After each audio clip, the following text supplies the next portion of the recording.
Hi everyone, this is Katie from Katie Williamsen Web and Social Media Consulting. For those of you who don't know me, I'm a web and social media strategist who helps lady bosses like yourselves stop feeling overwhelmed so you can make effective changes for your business. I want to teach you how to attract your dream audience and turn them into loyal fans. So today we're going to be talking about optimizing your social media images so that way you can create the best content for your social media platforms. Okay, so are you tired of when you post an image on Facebook or Twitter of your image, maybe it's fuzzy or maybe it's cut off and you're ready for your images to look their best? Well, me too, because I'm not going to lie, until I was putting this post together, I did not have any templates, so that way I could resize my blog post image for social media.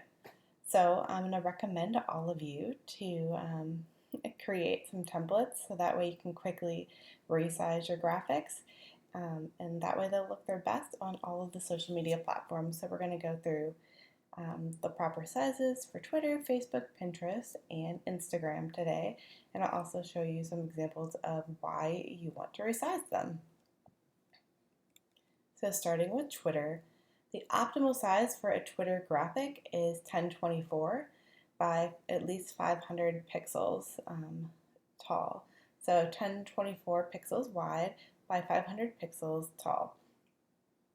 And so as you can see on the two images on the top, those were when I was just using the blog post graphic that I created, and I didn't do a resize graphic. Both of them, my content got cut off. You couldn't see it. It looks kind of silly. So on the one on the left, that graphic is from twitter.com, and then on the right is from TweetDeck, which I use on my Mac to view my tweets typically.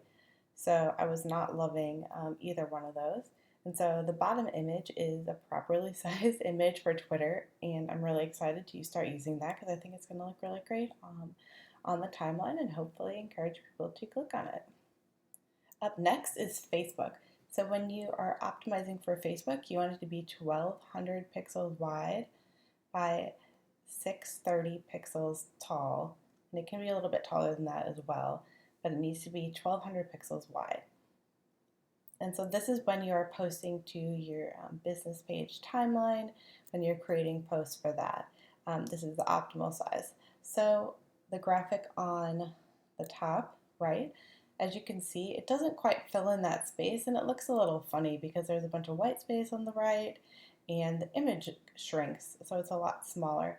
So the image on the bottom that I have, the video blog, that's the properly sized image for Facebook, and it's going to look so much better because people will be able to see the whole name of the blog, or it will be bigger on the timeline, and there won't be that awkward white space. So I definitely recommend thinking about your Facebook images so that way it looks exactly the way you'd like it to. For Pinterest. So I think everyone knows that vertical images on Pinterest perform better. So the optimal size for a Pinterest image is 736 by 1102. Now you might be thinking, well, the image size that I use for my blog post is not that size. Well, the good news is that I'm going to link to a blog post from Jessica Stansberry, so that way you can embed the proper size Pinterest photo into your blog post, and so that way when people get ready to pin, they can get that 736 by 1102 graphic. And just at the top, I have a screenshot of one of my Pinterest boards, and just to kind of show that the images that are not as tall on there, that are more horizontally focused, they just don't stand out. The ones that are vertical, they definitely stand out a lot more. The good news was that when I was scrolling through Pinterest trying to find a good example from the timeline, it was really difficult to find a really good example of one. And I think it's because people are definitely making their images vertical. So just always keep that in mind when you are putting together Pinterest images. Last but not least is Instagram, my favorite social media platform. So the optimal Instagram photo size is 1080 by 1080. Now you might be thinking, well, I don't have to post a square image to Instagram, which is true. You can post different sizes. They can be taller or thinner, but Instagram, especially when you look at them on the computer or on your overall feed, if you go to your profile page, it's going to still crop everything into nice, tidy little squares. So on the top is an image or is a screenshot of my feed from a couple months ago, and that middle image um, really stands out like a sore thumb. So it obviously is not a square because I didn't resize my blog post graphic, and I did make it a square so that way it would fit and it wouldn't have to um, zoom in on it. But it looks really kind of awkward, so I definitely recommend making sure or resizing your blog post images so that way it looks your best in your timeline and your feed and all that good stuff. So it's 1080 by 1080, and it's definitely a good idea to make sure that you use those dimensions and not anything smaller, because when people look at them on their computers or on the high resolution devices, they're not going to look as good. So definitely aim for 1080 by 1080.